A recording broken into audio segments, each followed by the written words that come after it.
नमस्कार दोस्तों। कई बार कुछ पैनिक स्टॉक जो होता है ना वो आपको अमीर बनाता है, कई बार अमीर से आपको हकीकत ज़मीनी हकीकत से वाकिफ़ कराता है। इसी क्रम में एक कंपनी है जिसका नाम है फार्मास्यूटिकल में कामकाज करती है। ज़ेन फार्मासेक करके नाम है और इसका क्या ऐसा चीज़ था। अब चार्ट को देखेंगे तो चार्ट में आखिर क्या हुआ कि पूरे साल जब स्टॉक गिरती नज़र आ रही थी, जब मैं पिछले पिछले 5 साल का डेटा सामने लेके आया हूँ, लगातार गिरती हुई स्टॉक थी। उसमें ये क्या हुआ इस टाइम फ्रेम में जब स्टॉक ने एक लंबी सी रैली बनाई और फिर आके वहीं सपाट हो गई। आखिर क्या कुछ मार्केट का सेटअप तो नहीं बना रही थी? क्या कुछ नए इन्वेस्टर को तो नहीं इंट्रोड्यूस कर रही थी? या कंपनी का कुछ और पोटेंशियल तो नहीं था?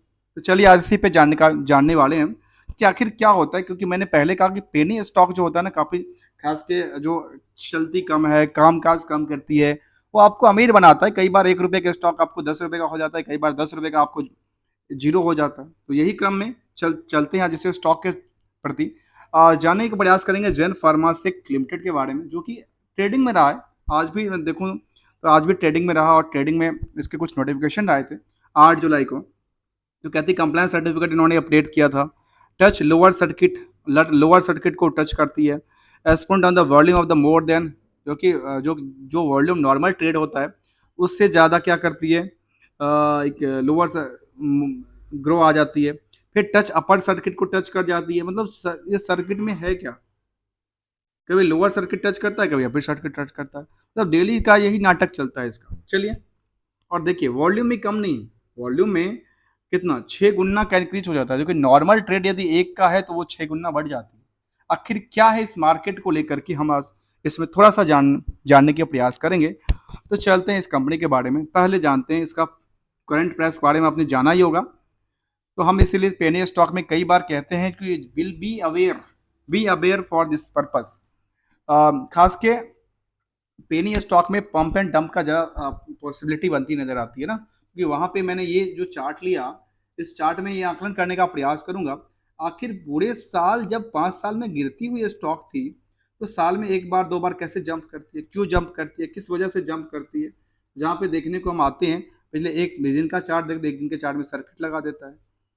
एक 5 दिन के चार्ट में कई बार सर्किट लगा देता है। तो जब चलते सर्किट लगाती है तो ऊपर के लिए या नीचे के लिए। यहाँ पे देखिए 1 महीने में अच्छी खासी जंप दे दिया और एक महीने में देखा है तो करीब ₹1.95 से ₹2.34 हो जाता है। तो मतलब ये इसको मत देखिए, परसेंटेज को देखिए। 20% ऑफ द 20% का गेन हो गया। पैसे को मत देखिए, परसेंटेज को देखिए। पैसे एक छोटा सा पैसा है, एक बड़ा पैसा है। परसेंटेज ऑफ ग्रो क्या दिखता है? 6 महीने में दिखता है कि यदि 1 महीने में कोई स्टॉक 20% जंप करती है तो 6 महीने में फिर गिरावट क्यों है बाबा? इसका एक साल में 14% का जंप होती है, लेकिन 5 साल में ओवरऑल 72% का गिरावट है। आखिर क्या है? चलिए इसके प्रति हम जानने का प्रयास करेंगे। और मैक्सिमम देखा गया कि स्टॉक में करीब 100% के आसपास गिरावट हुई है पिछले मैक्सिमम टाइम फ्रेम में। तो चलते हैं थोड़ा सा ओवरव्यू के तौर पे। सबसे पहले इसका बुक वैल्यू के देखते हैं, जो कि ये 3 फैक्टर से बनती है। पहला फैक्टर इज फंडामेंटल, जिसको कहते हैं कंपनी बिजनेस मॉडल। कंपनी के बिजनेस मॉडल क्या है, कंपनी क्या क्या करती है, क्या क्या नहीं करती है, तो इसके बारे में एक नज़र हम उसके वेबसाइट पे देखने का प्रयास करेंगे। दूसरा है टेक्निकल, और ये दोनों के दोनों टेक्निकल और सेंटिमेंटल स्टॉक मार्केट पर रिएक्ट करता है। ये स्टॉक मार्केट की प्रक्रिया में कोई रिएक्ट नहीं करता, ये अपना बिजनेस करता है। और इसकी जो स्टॉक है, इसका जो शेयर्स मार्केट में बेचा हुआ है, और ये अलग बिजनेस है और ये अलग बिजनेस, दोनों को सेपरेट करके देखिए, क्योंकि यहाँ ये दोनों डिपेंडेंसी यहाँ से है और यहाँ पे इनके बेसिस पे कामकाज होती नजर आती है। तो चलते हैं। तो पहले देखिए इसका बुक वैल्यू क्या कहती है। बुक वैल्यू कहता है ₹1.16 का, जबकि फेस वैल्यू ₹1 का है। इंटरेस्टिंग वैल्यू कुछ है नहीं। प्राइस तो करीब दोगुना बढ़ चुका है बुक वैल्यू से। स्टॉक की पे की चर्चा होना नहीं चाहिए, क्योंकि लॉस मेकिंग कंपनी में पे बेसिकली होती नहीं है। क्योंकि यहाँ पे देखा गया कि अर्निंग पर शेयर क्या कहती है, जीरो कहती है। नंबर ऑफ शेयर कितना है, 55 करोड़ का है। इंडस्ट्रियल पे कहता है ₹35 का, नियर अबाउट। आरओसी कहती है 1.52 और आरओई कहती है निगेटिव में। डिविडेंड का कोई ट्रैक रिकॉर्ड नहीं है। हायर सर्किट देखा तो ₹7 तक का 52 वीक में, ये पहले ₹7 तक था स्टॉक्स। ₹7 से चलते हुए ये गिरती हुई कहाँ तक आ गई, ₹1.70 तक। फिर चलनी चालू हुई और ₹2.34 पे आकर किया। मतलब यहाँ पे बॉटम के आसपास जिन्होंने लिया उनका तो पोजीशन बनी, लेकिन जिन्होंने यहाँ पे लंबे पीरियड के लिया, जो अच्छा पेनी का स्टॉक है, 7 के बदले 21 हो जाएगा, उनका तो लोटिया डूब गया ना। चलिए, तो डेट टू इक्विटी क्या कहती है? कुछ भी नहीं, 0.06 के आसपास कहती है। और करंट रेशियो में आखिर क्या है जो 14 टाइम्स का करंट रेशियो देखने को मिलता है? अब यहाँ पे ध्यान देने वाली बात होगी, आखिर क्या है यहाँ कंपनी के ऊपर। इसके बाद प्रोमोटर्स होल्डिंग 30%, प्रोमोटर ने कोई प्लेस नहीं किया, अच्छी बात है।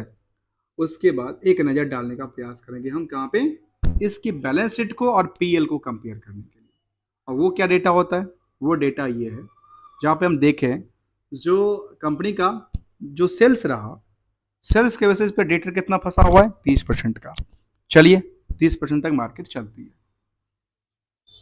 कितने दिन के लिए फंसा हुआ है? 4 महीने के लिए।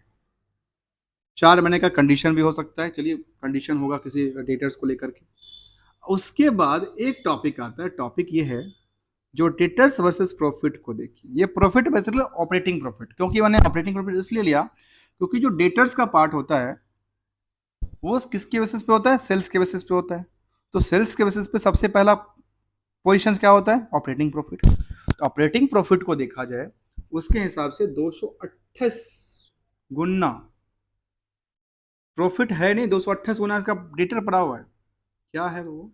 चलिए, कंपनी करती क्या है, जो वहाँ पे मेडिकल सेक्टर के अंदर बूस्ट आ रखी है, और आज से नहीं, कोविड के बाद तो बूस्ट ही बूस्ट चलती नजर आती है, जितनी कंपनियां सब भागती नजर आती है।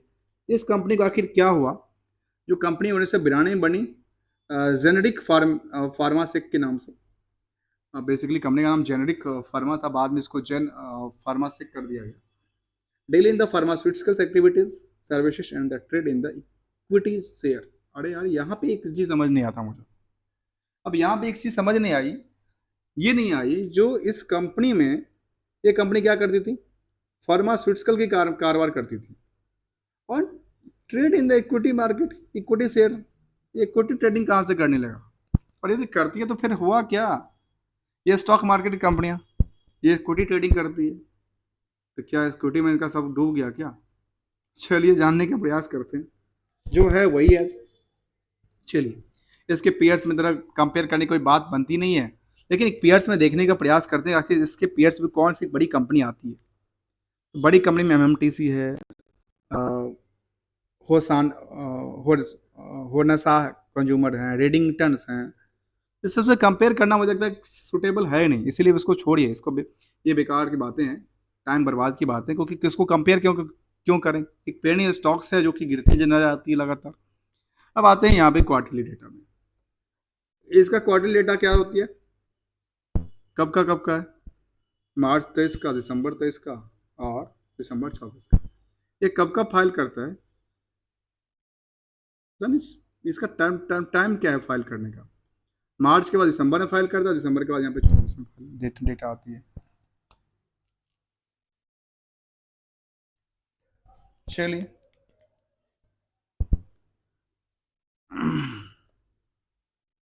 चलिए जानने के प्रयास करते हैं इसके बारे में।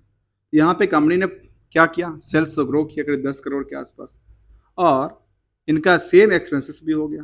और एक्सपेंसेस क्या हुआ? क्या किया उन्होंने मटेरियल कॉस्ट लगा दिया 80%, और 2% का क्या हुआ? तो इम्प्लॉय कॉस्ट। यदि 80% का ये हो दो तो 82% तो हुआ, रेस्ट कहाँ गया? ये रेस्ट 18% कहाँ गया इसका? क्या है, 18% कोई खा गया क्या इसका? सॉरी, सॉरी दोस्तों, ये this is a come, not not fair from my side. अब आते हैं अगले, अगली चीज, अगले कहती है ऑपरेटिंग प्रॉफिट, तो फिर उसी हिसाब से गिर गया। और नेट प्रॉफिट में तो फिर कुछ बचा नहीं। नेट प्रॉफिट में बचा क्या?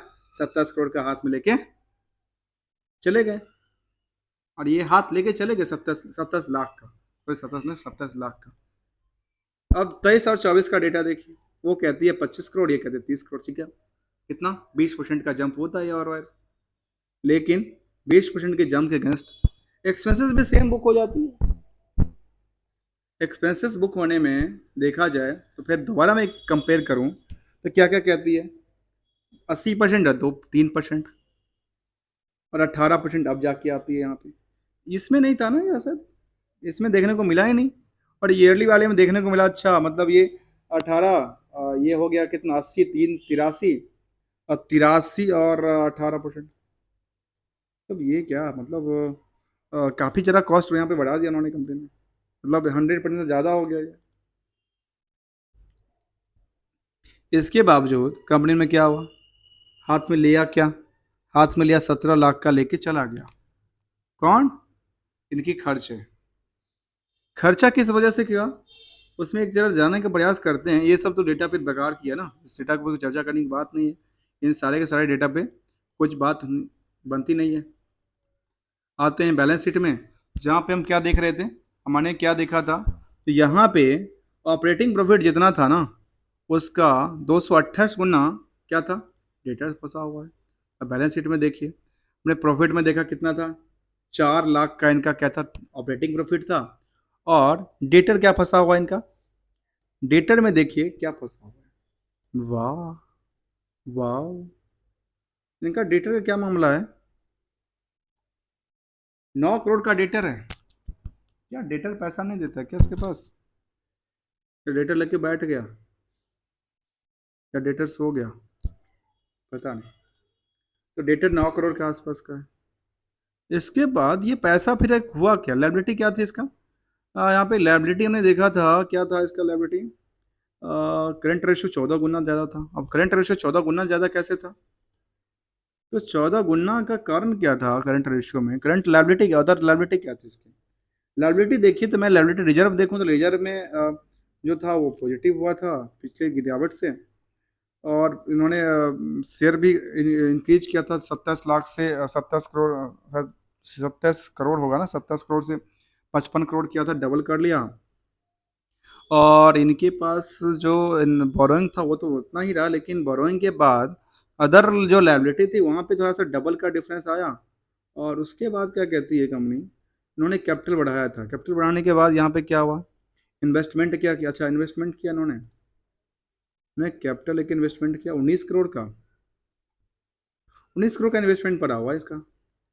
और इसके बाद अदर लाइबिलिटी, अदर एसेट्स तो पड़ा हुआ है काफ़ी ज़्यादा।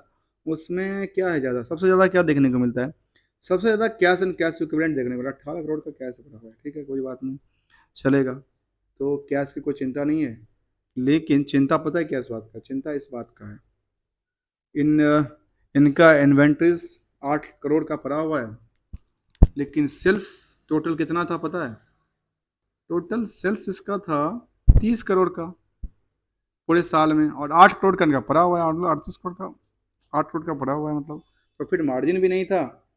प्रॉफिट मार्जिन कितना आ रही है, 0.13% का। ये बैलेंस शीट मुझे समझ नहीं आता दोस्तों, ये किस तरह से बैलेंस शीट है, क्योंकि यहाँ पे इनका डेटर्स काफ़ी इंक्रीज बढ़ती नजर आई है, पिछले से डेटर भी बढ़ गया। चलिए सेल्स बढ़ा होगा तो डेटर बढ़ गया, 6 महीने के लिए बढ़ा, तो फिर प्रॉफिट का जो उन्होंने मान लेते हैं यहाँ पे, जो जो लॉस भी किए हैं नियरली 17 लाख का, और ये पैसा आज के डेट में ना दे, हम मान लो एक बात, 9 करोड़ का, ये 9 करोड़ पैसा ना दे या कुछ डिक्लाइन कर दे, तो प्रॉफिट कहाँ जाएगा, सब सब बैड डेट्स कन्वर्ट हो जाएंगे इसका।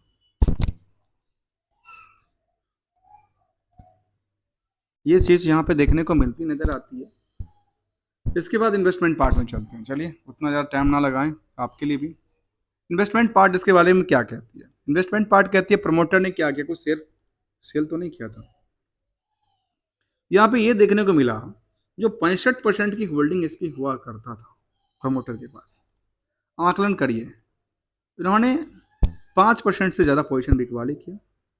फिर उन्होंने नियरली फिर से वो कितना 30% की पोजीशन बिकवाली कर लिया, किस पीरियड में, मार्च 24 के अंदर। और ये मार्च जून का डेटा आया है 29% के आसपास का है। अर्थात इस टाइम फ्रेम में आपको पता है क्या देखना है, इस टाइम फ्रेम आपको चार्ट देखना है, आखिर चार्ट क्या कह रहा है इस टाइम फ्रेम के अंदर, इस सेम टाइम फ्रेम में चार्ट क्या कहती है। क्योंकि इसी टाइम में मार्केट में क्या हुआ, पैनिक हुआ, पैनिक अर्थात इसमें प्रमोटर ने बिकवाली किया, और वो सब के सब कहाँ शिफ्ट हुआ, पब्लिक के पास शिफ्ट होती नजर आई। प्रमोटर में बचा कौन क्वार्टरली में? प्रमोटर में एक दो ही स्नेहा देखने को मिला, राजेश। और पब्लिक में क्या देखने को मिला? पब्लिक में एक 7% की होल्डिंग लेके बैठे हैं योगेश कुमार और कुछ और लोग। 1-1% की है तो होल्डिंग तो है। दिव्या पैटर्न्स, पाठक और कुछ लोग हैं तो वहाँ पे देखा जाए कि 7-8, 2-10, 2-12, 15% मान लेते हैं इसको। लेकिन 15% मान लें तो बाकी पैसा कहाँ गया इसका? 70% जो है पार्टी, 15% माइनस कर दे तो 55% तो हुआ। 55% किसके पास है? आम लोगों के पास, मार्केट के पास अब फंसा हुआ है। और स्टॉक क्या कर रहा है? स्टॉक तो कुछ रिएक्शन कर नहीं रहा है। स्टॉक क्या हो रहा है? लगातार एक साल में लगातार क्या हो रहा है? उसी प्राइस के आसपास खड़ी है एक साल में, जिस प्राइस के आसपास कभी हुआ करता था स्टॉक। अब इस साल में बिकवाली क्या था स्टॉक में? एक नज़र डालें उस पर। इस साल में देखें तो कहाँ पे बिकवाली क्या था उसमें? देखिए, दिसंबर 23 के बाद 24 में उन्होंने यहाँ से पोजिशन, यहाँ पे प्रमोटर होल्डिंग हट गई यहाँ से। यदि हट गई यहाँ पे जनवरी फरवरी मार्च के अंदर, तो ये टाइम फ्रेम कब का था? देखिए, ये टाइम फ्रेम तो उसी टाइम का है जिस जब प्रमोटर बेच रहे थे। जब प्रमोटर बेच रहे थे तब उसी टाइम का ये डेटा निकल के आती है। इसको टाइम देख लीजिए और इसका टाइम देखिए। टाइम कब कहती है? टाइम करती है ये नियरली जनवरी फरवरी मार्च में बिकवाली किया। तो यहाँ देखिए जनवरी से चालू हुआ। जैसे जनवरी स्टार्ट होता है, जो जनवरी मार्केट बूस्ट होनी चालू होती है और नियर अबाउट द मार्च तक में क्या होता है? सेटअप बनती नजर आ जाती है और वहीं पे आके अटक गई। अर्थात यहाँ तो बड़ी सी कुछ गेम भी हो सकता है और इसको कह सकते हैं जो प्रमोटर ने अपनी बिकवाली करके और निकल चुके होंगे, जो कि पोजीशन देखने को मिलता है, जो कि डेटा इसके बात करते हैं। मैं अपना कोई डेटा नहीं कहता हूँ, जो डेटा यहाँ पे कहते हैं वही डेटा की बात करता हूँ। न्यूज़ पेपर पब्लिकेशन की बात करती है, एनुअल रिपोर्ट की बात करती नजर आती है। हमने एक साथ को अपडेट दिया था, एक कंप्लायंस सर्टिफिकेट अपडेट दे दिया है, शेयर होल्डिंग पैटर्न अपडेट कर चुका है एज ऑन टाइम के। जून का शेयर होल्डिंग पैटर्न आ चुका है और ये मार्च 21 में जाके, अच्छा 21 में चेंज हुआ था, फिर 22 में सेम रहा। और एज ऑन एनालिसिस की बात करें तो यहाँ पे 10 सालों में 196% जंप किया, लेकिन लगातार क्या हुआ? मार्केट गिरी और इस टाइम फ्रेम में आकर के मार्केट चढ़ती नजर आई। दोस्तों, वीडियो अच्छा लगा तो लाइक से सब्सक्राइब करना ना भूलना। Thank you so much for दोस्तों।